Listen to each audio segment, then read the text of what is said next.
E já estamos no ar em mais um programa Elga e Você, sempre com aquele compromisso de trazer informação com credibilidade, e eu adoro estar aqui com vocês.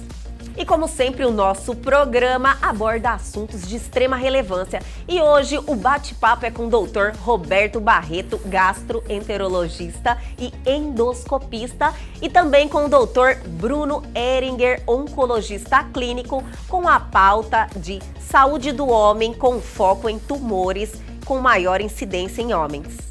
Os homens vivem menos porque eles se cuidam menos, eles procuram menos o médico, inclusive. Pesquisa realizada pela Sociedade Brasileira de Urologia apontou que 87% dos homens não fazem os exames retais por preconceito. A gente está fazendo um apelo justamente às mulheres. Levem os seus homens, por favor, que a gente não está podendo mais deixar de fazer exames de prevenção e dar orientações. Muitas coisas são preveníveis mesmo. Tudo isso e muito mais aqui no Elga e Você, que já começou.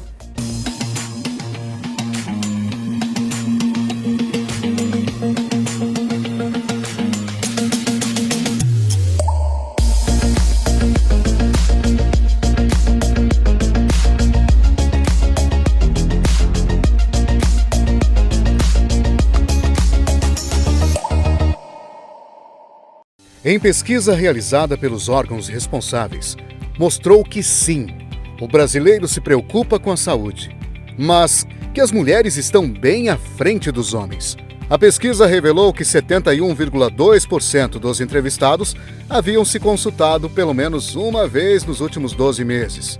E o índice foi de 78% de mulheres contra 63,9% dos homens. Embora reconheçam a importância de fazer exames, a maioria dos homens ainda resiste em procurar um médico. Pesquisa realizada pela Sociedade Brasileira de Urologia apontou que 87% dos homens não fazem os exames retais por preconceito. E de acordo com outra pesquisa sobre a saúde masculina, revelou que 76% dos homens brasileiros com idade entre 40 e 70 anos têm conhecimento sobre o exame de toque retal, porém, apenas 32% já fizeram o teste. E o Elga e Você de hoje vai falar sobre a importância da prevenção na saúde dos homens e os tumores mais incidentes. E agora, em nosso programa Elga e Você, vamos ter um bate-papo espetacular, porque estamos com visitas ilustres e um tema muito importante hoje em nosso programa. Estamos recebendo aqui o Dr. Roberto Barreto, gastroenterologista e endoscopista. Doutor, você é referência, né? Todo mundo que vem aqui fala, nossa, vi Dr. Roberto Barreto no seu programa, que espetacular, então sempre é bom ter você aqui. Bom estar aqui também, um prazer enorme estar aqui, seu programa sempre com audiência enorme. Prazer feliz estar aqui ao lado do Bruno, oncologista de ponta, da Oncolog, parceira nossa lá na vida. E estou muito feliz em estar aqui com vocês. Nós também. Doutor Bruno, sua participação aqui sempre tem muitos comentários, vem com pautas maravilhosas e tem um bate-papo também, eu acredito que uma forma que consegue atingir as pessoas, sabe?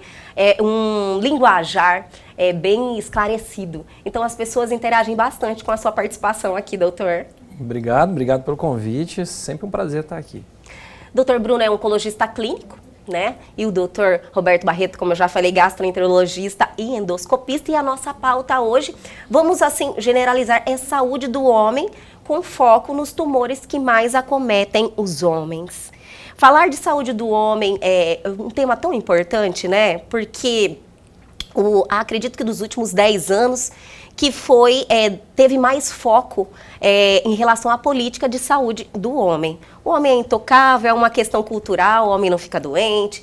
Então, eu acredito que o reflexo de tudo isso é a maior mortalidade dos homens em relação às mulheres, né? Então, eu acredito que todo bate-papo que tem em foco esse assunto é importante. Não é verdade, doutor Roberto? Sim, isso que você falou é real. Os homens vivem menos porque eles se cuidam menos, eles procuram menos o médico, inclusive. As mulheres procuram, elas fazem prevenção. E prevenção é essencial. Quando a gente faz um diagnóstico precoce, a chance de cura de uma patologia como o câncer aumenta muito. Então os homens são mais descuidados mesmo, né, em relação às mulheres. Por isso que é importante que se levante esse tema saúde do homem, para que a gente coloque na cabeça deles que eles também precisam fazer prevenção. Não são as mulheres só, não. Com certeza. Não é verdade? Então, passa por aí. Os homens são mais descuidados. Mas com a experiência de vocês dentro do consultório, doutor Bruno, tem sentido uma melhora? Sim, a gente está fazendo um apelo justamente às mulheres. Levem os seus homens, por favor, que a gente não está podendo mais deixar de fazer exames de prevenção e dar orientações, né? Muitas coisas são preveníveis mesmo.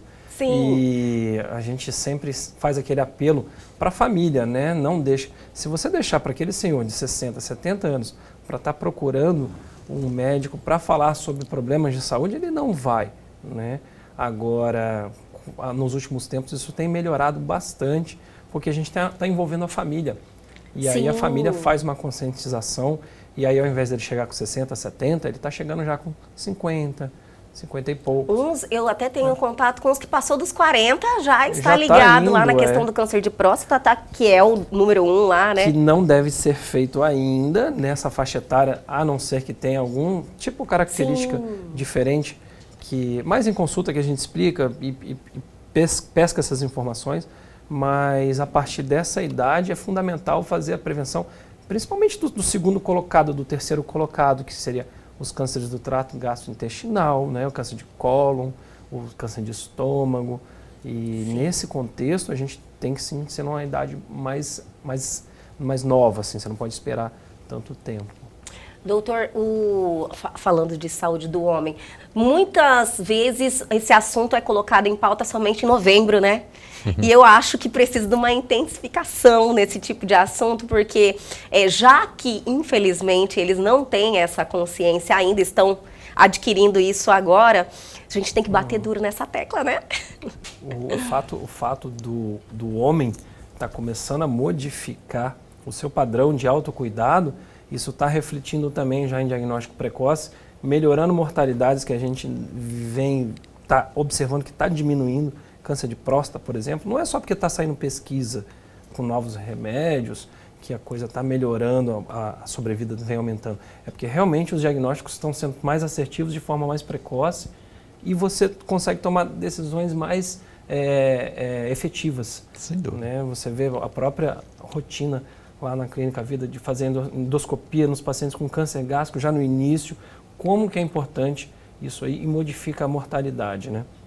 Doutor, vamos iniciar então pelo da próstata, né? Que eu acredito que seja o primeiro lá, que é o mais temido, porque todos os homens realmente têm esse receio. E infelizmente também tem o receio dos exames, né? Que existem hoje para fazer essa prevenção. Como é que está a questão do câncer de próstata? O doutor falou que está havendo diagnósticos precoces. Sim, tá. Melhorou isso? Vamos deixar resumido a parte da próstata, Sim. que ela acaba tendo um assunto mais forte em novembro, né? Sim. Mas de forma resumida. Todo homem, se chegar aos 90 anos de idade, vai ter câncer de próstata? Vai. Tem que se desesperar com isso? Não, não tem que se desesperar. A gente precisa só saber qual é o tipo de câncer de próstata que aquela pessoa vai ter. Ele pode ser do agressivo, esse vai precisar de tratamento, mas a maior parte ele vem de um câncer maligno, mas ele não é tão agressivo. Ele vai falecer com esse câncer no corpo dele, mas ele vai falecer de um infarto, de um AVC, né, o acidente vascular cerebral, como qualquer outra de nós que não tem câncer. Né? Então tem essa peculiaridade para a próstata. Você não começa nem o diagnóstico muito tempo antes e nem depois de uma certa faixa etária você continua investigando isso, porque a gente já sabe que esse paciente pode até ter o câncer, mas ele não vai ter problema por esse câncer. Entendi. Então a próstata ela tem esse raciocínio diferente dos outros todos. Apesar da próstata ser o número 1 disparado, né, a gente não pode ignorar que o segundo colocado já tem um alto índice. O terceiro colocado, inclusive, de câncer no homem, que é o de pulmão, vias aéreas, a letalidade é a primeira. Então ele morre mais. Então essa coisa inverte. Então a gente tenta focar para a parte dos diagnósticos precoces. Próstata é diferente. Aí vem o trato gastrointestinal, cólon, reto, estômago, esôfago e todos aqueles outros cânceres associados ao cigarro. Que você começa o esôfago de novo, 2 vezes a endoscopia funcionando aí. O esôfago de novo, aí depois vem o estômago de novo, depois vem bexiga, cabeça e pescoço, desde a boca até a laringe, né? Então todos esses associados ao cigarro também estão ali em cima, colado. Então você fica próstata, gastrointestinal, cabeça e pescoço associado ao cigarro, todos ali juntos e com impactos importantes na qualidade de vida e mortalidade, né? Sim. Doutor Roberto, já aí pela fala do doutor Bruno, vê que o câncer do intestino está em segundo lugar ali? Em mulheres, terceiro em homens, né? Depende muito da população que você estuda, mas de uma maneira geral é isso.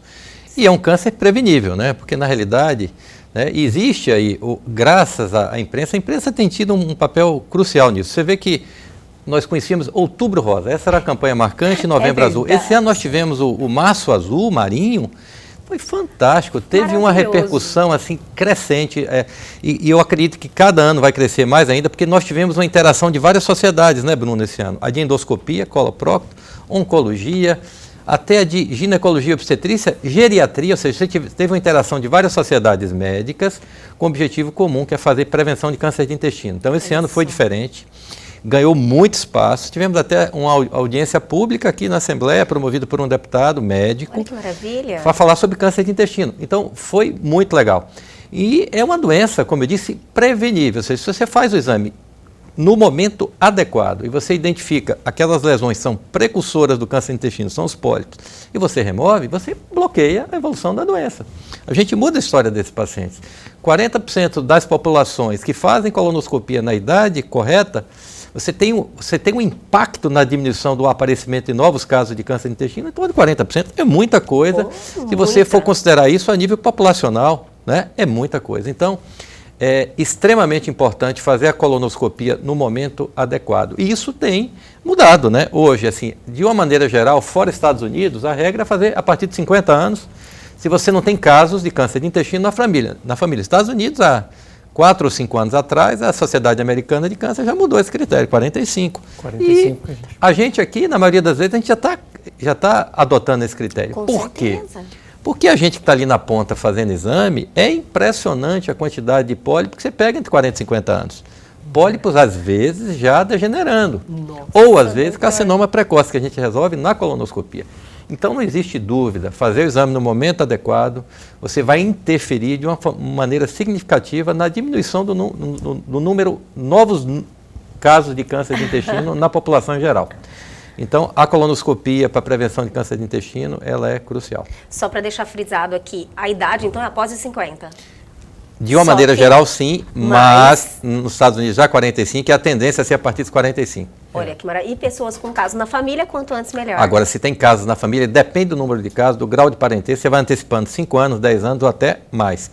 Doutora, a retirada desse pólipo, é isso, né? A retirada desse pólipo impede, no caso, o crescimento, a evolução, né, para um câncer, é isso? Na realidade, a maioria dos casos de câncer de intestino vem de uma sequência que a gente chama adenoma, displasia, carcinoma, que são as lesões precursoras. Claro, tem alguns casos que a gente chama de carcinoma de novo, que essa sequência não é muito bem estabelecida e pode ser que não venha dessa sequência. Mas a maioria absoluta vem desses pólipos adenomatosos, porque tem outros pólipos que não são adenomatosos e que vão poder se transformar ali na frente no câncer de intestino. Quando a gente aborda na coluna e resseca, acabou.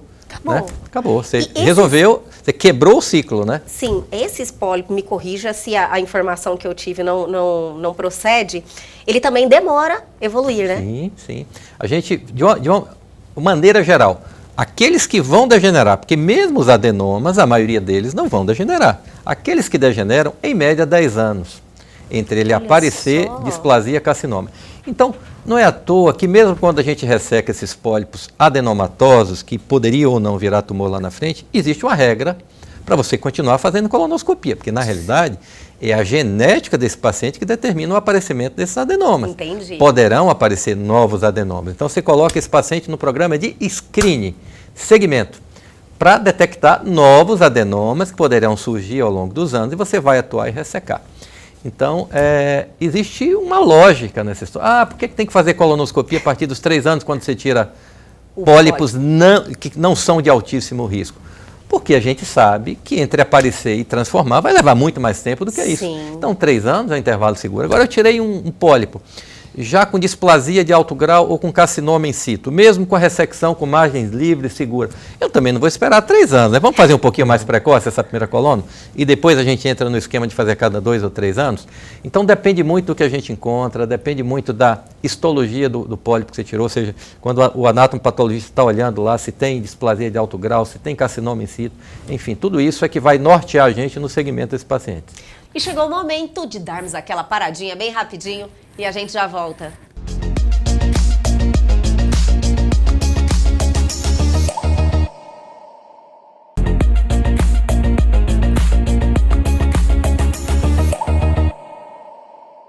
Estamos de volta hoje com esse bate-papo espetacular, Dr. Roberto, Dr. Bruno Eringer. Doutor, em relação a sintomas, é silencioso?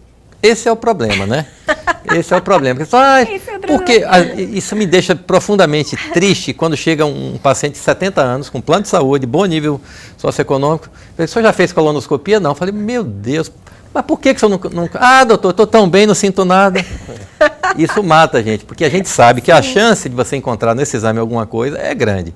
Aumenta muito. Quando você sai de 50 para 70, a chance de você encontrar um pólipo já grande, né, com degeneração, ou às vezes já um tumor, mesmo em pacientes assintomáticos, não é pequena. Normal é paciente assintomático. A maioria. Se você maioria vai lá, olha, eu estou vindo aqui por causa da minha idade, então já acordei, agora vou fazer meu preventivo.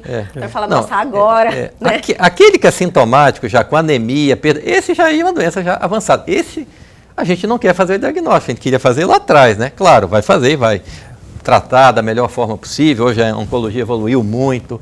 Ela dá suporte para esse paciente, consegue esse paciente ter uma sobrevida longa. Mas não é o foco é pegar o precoce, né?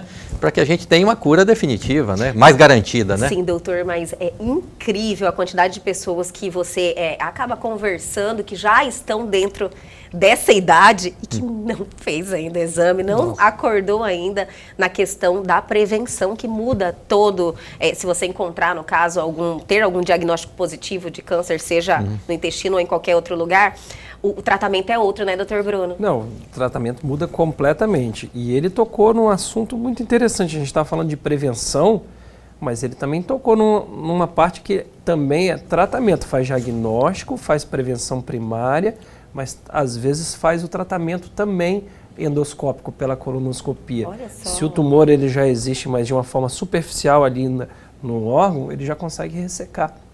Então você já começa a peculiaridade da tecnologia a ser empregada de acordo com o grau que está de acometimento do tumor ali dentro, né?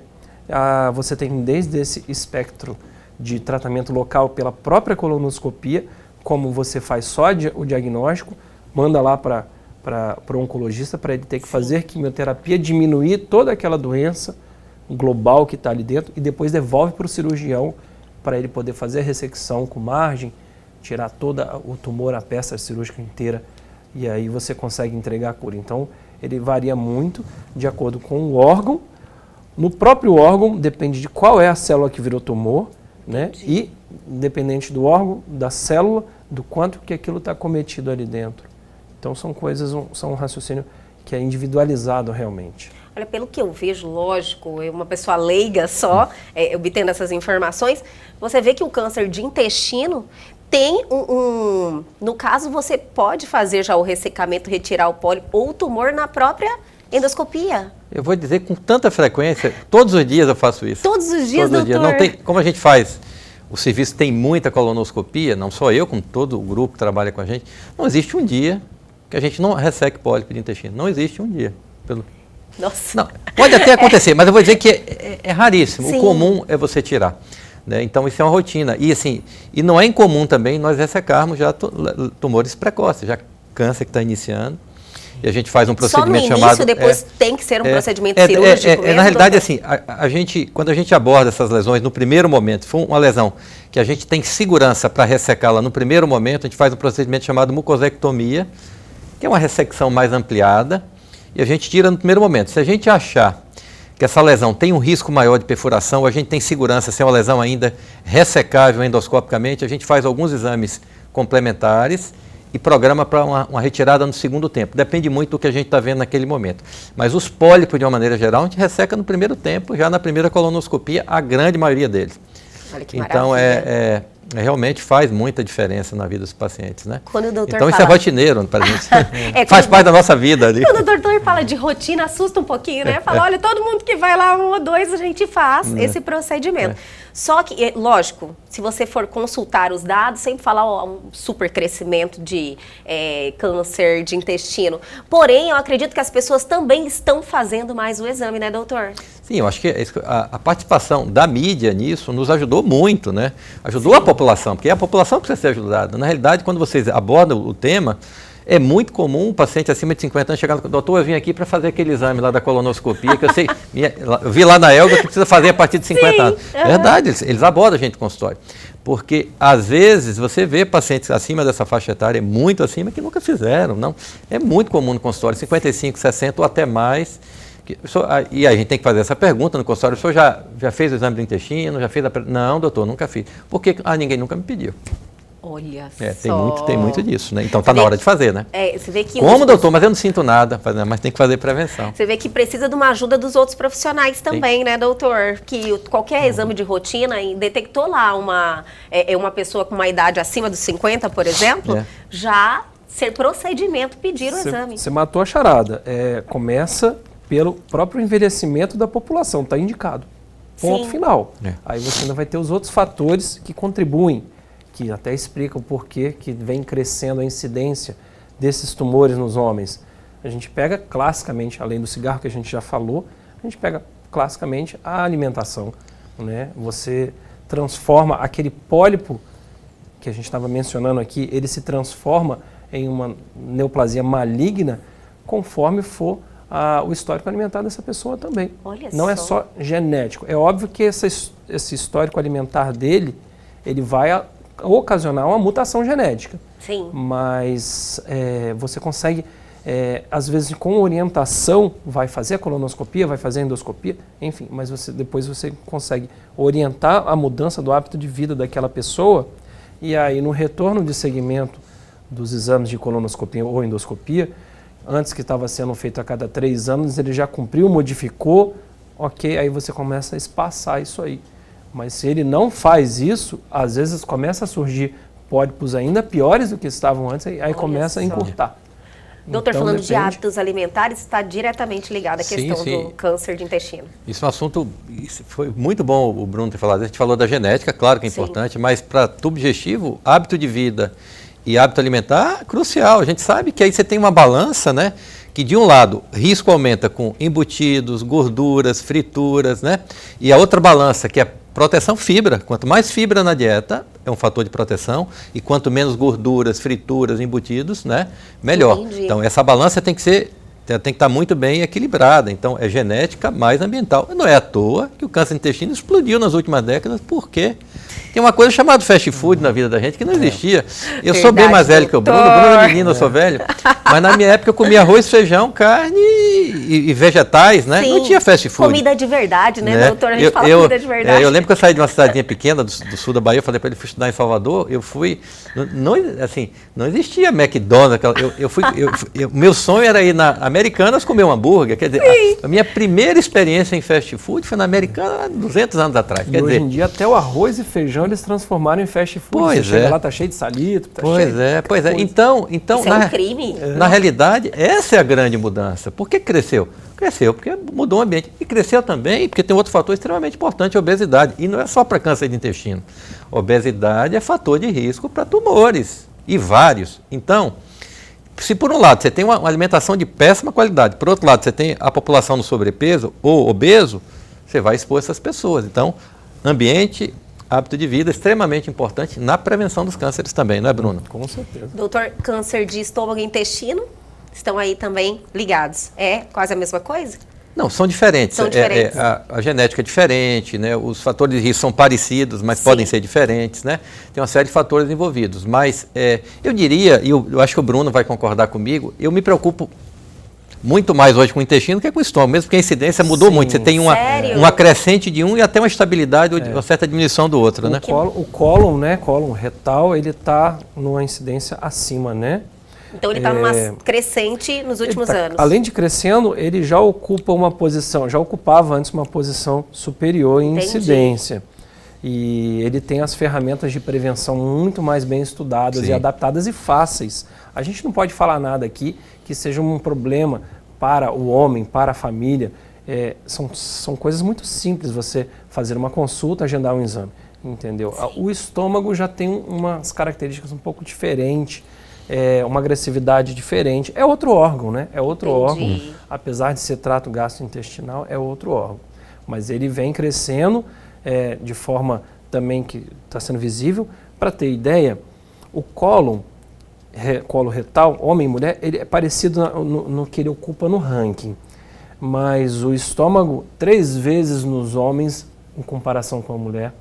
Então tem 3 vezes? 3 vezes, né? A mulher só ganha do homem nisso aí para uma coisa, tireoide, né? Campeã.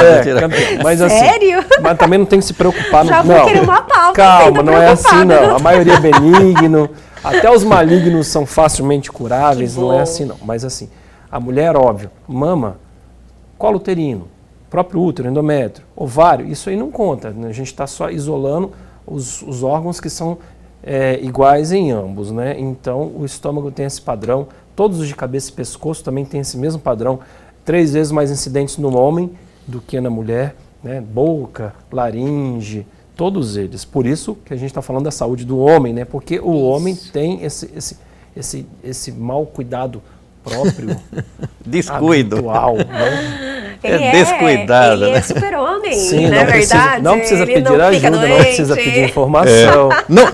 Não precisa ir no médico, né? Aí o que acontece? A mulher, aquela pessoa que cuida da família, cuida de todo mundo, porque percebe esse padrão negativo, e ela não se cuida, né? Por isso que a gente fala desses problemas que as mulheres às vezes não se cuidam, porque ela está cuidando de todo mundo. Mas se o homem parar para começar a se organizar, a companheira também vai se organizar para o lado dela.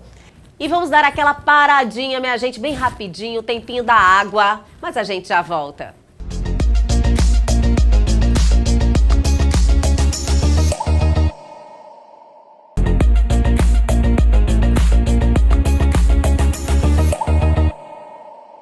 Voltamos hoje com este programa falando de saúde do homem, e é tão importante, né?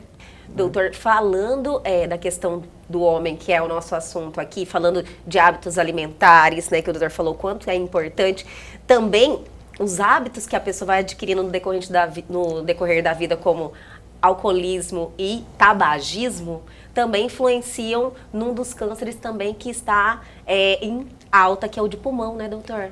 O pulmão, ele parece que é muito frustrante você fazer um diagnóstico de câncer de pulmão numa pessoa que nunca fumou. Ela se sente muito...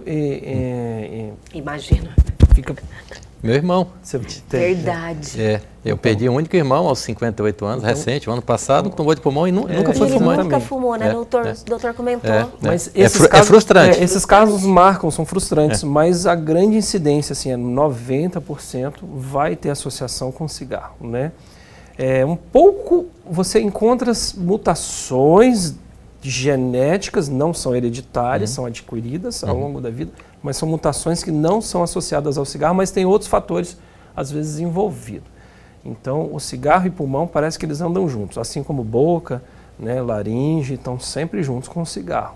Você tem o HPV ali, às vezes num desses órgãos, mas o cigarro, ele é unânime nisso aí, e o homem é muito mais tabagista.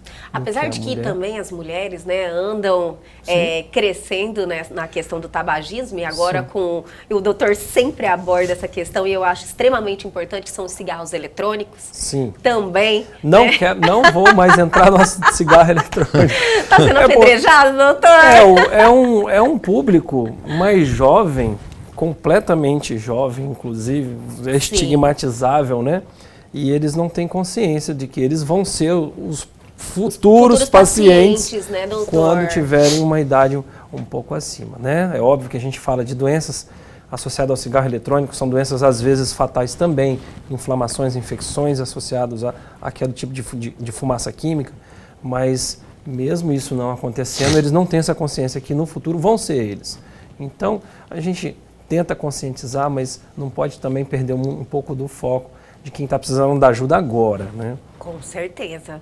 E agora, no caso do câncer de pulmão, então, são cigarros normais. Esse reflexo vem do tabagismo normal, que é o cigarro. Do antigo. Vai começar a chegar ainda, né? Entendi. Dos não é algo narguilés. pontual já. Do A narguilé, gente- cigarro É eletrônico. porque precisa de um tempo para Precisa isso de um tempo. acontecer. Entendi. Essa geração de câncer de pulmão associada a cigarro é lá de trás, né? 20, 30 anos atrás, não é isso? Exato. Olha só, daqui uns anos, né, a gente vai Que vai ter. infelizmente, se nada mudar, porque é proibido, né, doutor? Tá aí se comercializando aí, é proibido. É proibido, mas vende na internet. Vende qualquer em todos os aplicativo. lugares, é incrível isso. Mas e fomentando um comportamento que, infelizmente, vai criar um impacto na saúde daqui a alguns anos, né?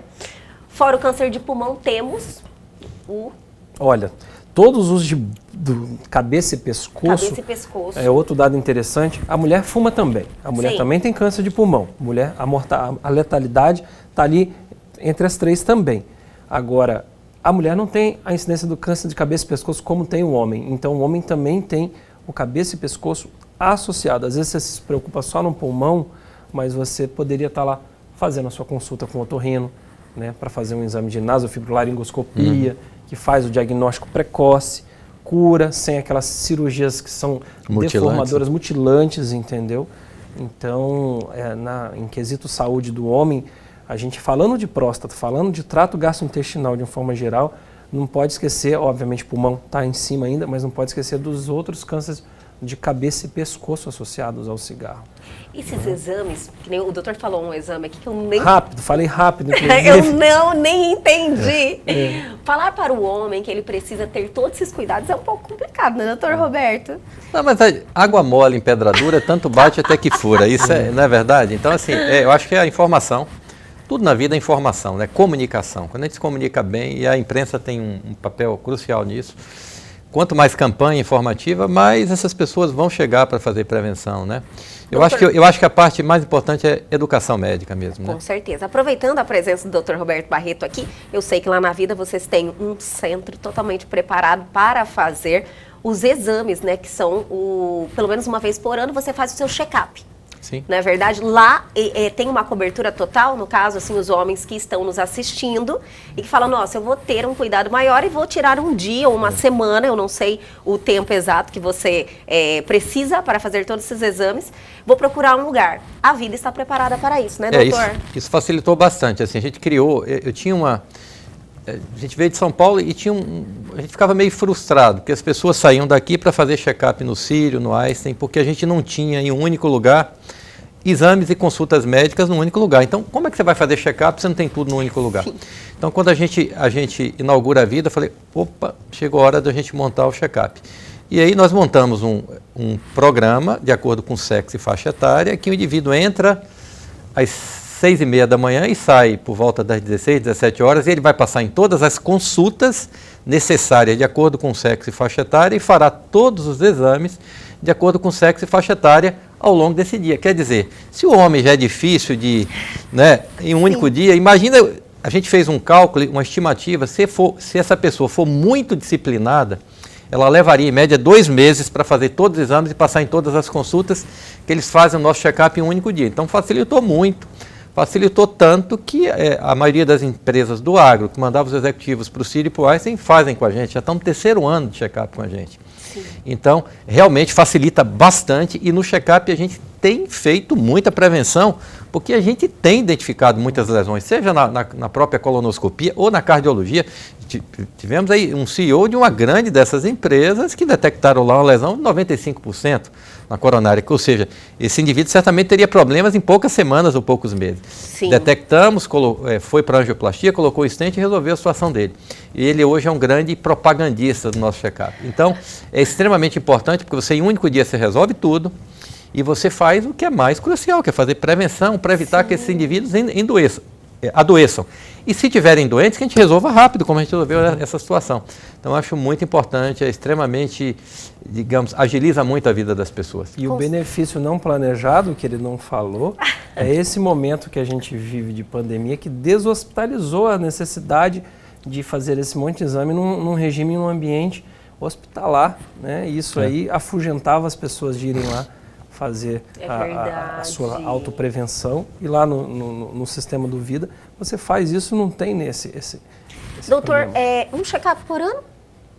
Sim, Um check-up por ano, tipo, né? resolveria Sim, esse problema no sim. caso da prevenção. Sim, na realidade, assim, e esse programa de check-up, o primeiro ano sempre é um programa mais carregado de consultas e exames. Mas nos anos seguintes você vai moldando ele. Você não precisa fazer todos os exames. Você fez, por exemplo, você vai fazer uma colonoscopia aos 50. O paciente tem mais de 50. Ele entra lá no check-up, ele faz a coluna. Aliás, a gente não conseguiu identificar nenhum check-up no Brasil que consiga fazer a colonoscopia no mesmo dia. A gente conseguiu montar uma infraestrutura que a gente consegue parar o check-up às 9 da manhã, ele vai fazer o preparo da coluna até meio-dia, desce, faz a coluna e continua o check-up. Então, por exemplo, você faz uma colonoscopia, não encontra nada, nenhum pólipo. O ano seguinte ele vai voltar para o check-up segundo, terceiro ano, não tem por que eu repetir uma nova colonoscopia, apesar dele ter 50 anos. Sim. Então a gente vai adaptando o check-up segundo, terceiro ano de acordo com o que a gente encontrou no ano anterior. Então Entendi. acaba ficando mais curto os check-ups posteriores. Mas Maravilha. a princípio, óbvio, a partir de determinada idade, é bom a gente uma vez por ano fazer prevenção cardiovascular, do aparelho Você falou digestivo. cardiovascular é um dos problemas que mais mata sim, também sim. hoje em dia, O né, cardio, doutor? E homem também, né? O cardio ele passa todos os anos, isso é obrigatório. Porque... É obrigatório. Não, assim, Ainda mais no caso dos homens, né? Que o estresse é maior e também os hábitos dos homens. falamos são aqui de piores. prevenção de câncer de próstata, então no programa, os homens, a partir da faixa etária indicada, eles passam no urologista, vão ser examinados, né? Aquele famoso exame que a rapaziada corre, ele tem que fazer, porque... Que é o mais eficaz, não, né? Não, O que claro, dá é um o que define, diagnóstico mais é o que define fiel. o placar, né? O PSA é Sim. importante, o ultrassom é importante. O PSA já é pelo sangue. É pelo sangue. É pelo sangue. É que ele faz também, né? Porque aí tem os exames laboratoriais, enfim, é um belo de um programa de check-up. Eu acho que vale a pena as pessoas fazerem. Claro, com certeza, porque os homens, já que não tem esse hábito, a gente já direciona, né? Que existe essa possibilidade. E você sabe que as mulheres são mais cuidadosas. Elas vão falar, agora eu vou trazer meu marido, que ele não gosta de médico, ele vai, e leva mesmo, né? Então tem essa coisa aí. E aí chega lá, mal-humorado, senta na nossa frente, mas fica só 30 segundos. Aí a gente explica a situação, aí ele já se acalma, que é fácil de fazer, as coisas são mais... As coisas andam. Que programa fantástico, eu estou adorando, mas ainda tem mais. Vamos dar aquela paradinha bem rapidinho e a gente já volta.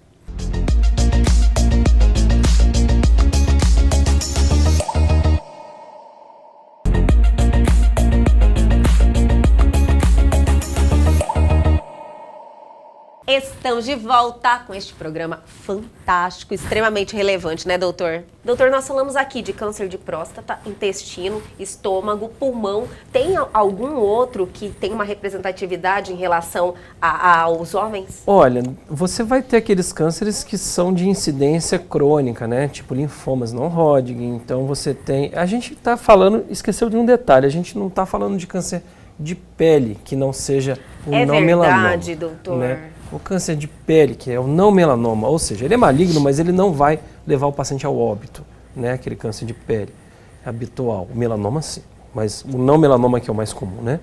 A gente não está contabilizando aí, porque esse é disparado primeiro. Né? Esse é disparado primeiro. Mais que próstata, mais que tudo. Mais que tudo. É, mais câncer que tudo. de pele. A gente sempre, quando está falando dessas informações aqui, a gente está excluindo isso aí. Sim. Tá? Mas é um câncer que acaba sendo necessitando também uma prevenção da parte da dermatologia.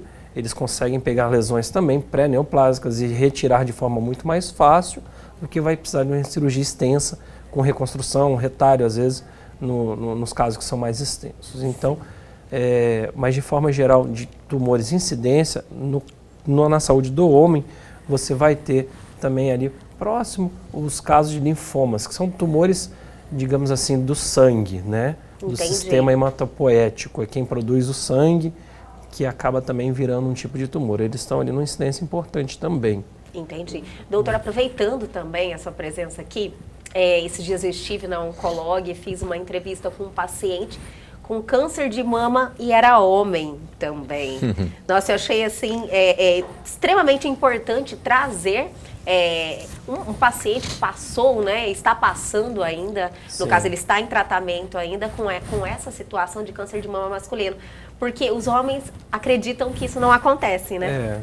O geral, de forma geral, a gente sempre tem aquele padrão do homem que começou a palpar a própria mama, viram que tinha uma nodulação ali estranha, ela nunca está doendo, ela nunca está sangrando, Sim. entendeu? E a partir dali foi-se a propedêutica até a gente fazer o diagnóstico que era um câncer de mama. O homem pode ter, sim, câncer de mama. Obviamente, é muito mais raro e não se compara com a incidência que tem a mulher, né? Mas você tem cânceres de mama no homem que são bem agressivos.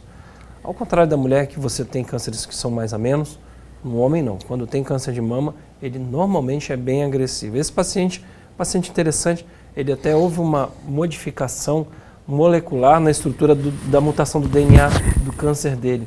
Ele começou com um tipo de câncer e aquele tipo de câncer de mama dele virou outro tipo de câncer de mama que, por coincidência, uma feliz coincidência para ele, pesquisas recentes acabaram de lançar um remédio fantástico que secou todas as metástases. Legal, mas é por essa sorte que ele teve de modificação da própria molécula do DNA específico onde havia a mutação do câncer de mama dele. E aí ele produz uma outra substância que essa sim consegue ser bloqueada nesse remédio novo. E aí ele ganhou vida de novo, que a gente estava falando numa guerra que já vinha de anos já. Sim. Que boa notícia, né? Quando ele me contou essa situação, ele falou, teve uma mutação. Eu falei, nossa, é obra de Deus, né? Como é que... E teve uma medicação nova que... Teve. Tá.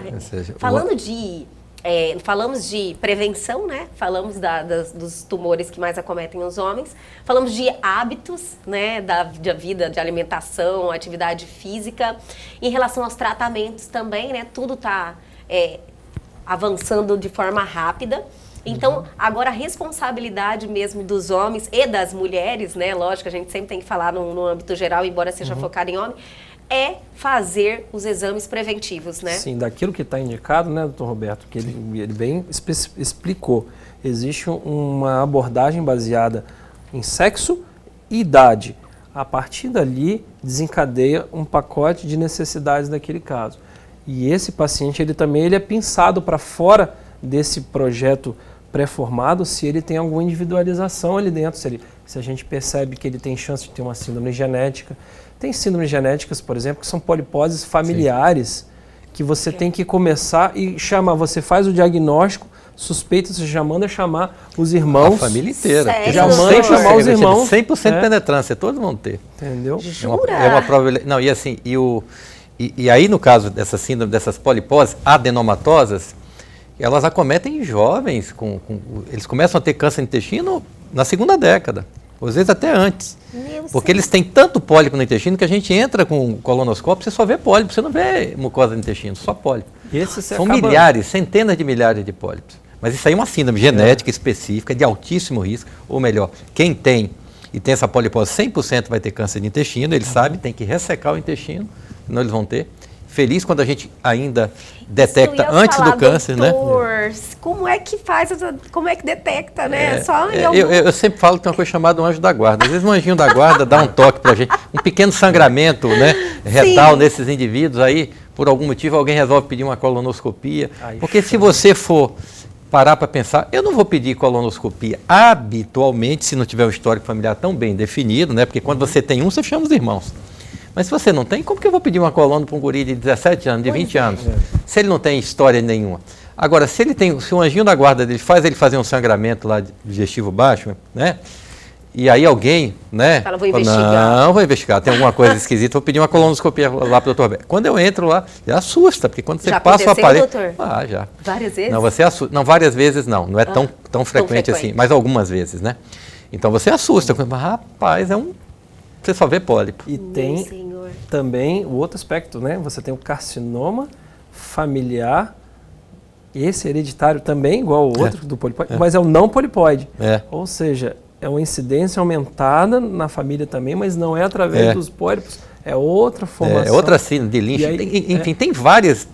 Por isso que esse projeto, esse formato do check-up, a gente acaba individualizando quando a gente vê que tem tanto a parte genética diferente como a parte comportamental diferente, hábitos de vida diferente. Você também acaba botando ele em outras especialidades, igual aquele nome que eu falei rápido do exame lá. Sim, eu falei, nem entendi o nome. Pois é, um cara que você pega um senhor que ele se classifica como grande tabagista, nos cálculos que tem que ser feitos de acordo com o tempo, quantos anos e quantos cigarros ele fuma ao longo do tempo, ele tem que passar por outros especialistas também, que não está ali às vezes, está lá na porta ao lado esperando, mas ele não faz parte do projeto pilar central que ele vai passar por os exames. Aí a gente individualiza. Entendi. Bom, você sabe que isso é uma coisa interessante que ele falou, a gente está inclusive, isso é um projeto nosso, eu falei até com o André, introduzir no nosso check-up aconselhamento genético com o oncologista naqueles pacientes que têm histórico familiar muito forte, porque é extremamente importante. sim. Porque às vezes naquele momento, a gente está pensando no momento, o cara está muito bem, mas se ele tem um histórico familiar muito forte para câncer dos mais diversos segmentos do organismo dele, por que não fazer um aconselhamento genético com o oncologista? Você marcar uma consulta, introduzir uma consulta com o oncologista clínico no check-up. Então esse é um projeto que a gente já falei até com o André e é possível que a gente introduz em alguns pacientes do check-up. Porque a hora que você entrega aquele pacote, você curou, resolveu o problema, a próxima pergunta, e agora?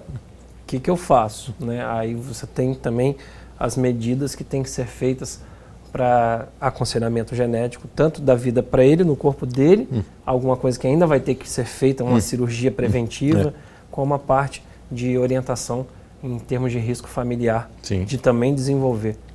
Isso é muito importante, muito importante. Isso é prevenção. Isso é prevenção. Eu ia falar, nossa, que bom que com o tempo, com a experiência, com a evolução, vocês estão observando essas necessidades e com certeza vai refletir na maior saúde para todos, né? Sim. Doutor Roberto Barreto, olha, sempre é bom este bate-papo, receber você aqui em nosso estúdio, sempre acrescenta para mim e para todos que estão nos assistindo, então obrigada mais uma vez. Obrigado a você. Hoje o programa foi especial. Foi. Estou ao lado aqui de um craque de bola da oncologia, foi muito legal a palestra, muito interativa. Sim. Eu acho que deve ter sido muito informativa, né, para as pessoas que estão nos vendo aqui. E estou à disposição. Outras oportunidades, estarei aqui sempre. Vamos é só convidar. intensificar isso, inclusive, né? Eu acredito que esse bate-papo aí com temas de extrema relevância são muito importantes, porque às vezes quem está lá em casa nos assistindo fala, opa, peraí, já vou, né, tomar alguma providência, na verdade, doutor Bruno? Com certeza. Doutor... E não são providências irresponsáveis, são providências responsáveis. Isso, responsáveis. Sempre é bom te ter aqui, doutor Bruno, a casa é sua. Toda vez que você vem, eu já falei, sempre dá um reflexo muito grande na interação dos telespectadores com as pautas que o doutor sugere aqui sempre. Então, as portas sempre estão abertas aqui para você. Obrigado pelo convite. Obrigado, Roberto, pelas palavras. É um prazer, foi meu. O prazer foi meu ter vocês dois aqui em nosso programa. Até a próxima. E o Elg Você de hoje fica por aqui, mas amanhã nós estamos de volta, sempre às 21h30. Perdeu algo? Quer entrar em contato com a gente? Atenção à oportunidade. Pegue o seu celular agora e aponte a sua câmera ao QR Code que está aí na sua tela. Faça o teste que dá certo. Vá direto ao nosso Instagram ou para o nosso canal no YouTube e este programa já está lá à sua disposição e tem um conteúdo fantástico te esperando. Aguardo vocês amanhã aqui na TV Pantanal, canal 22.1.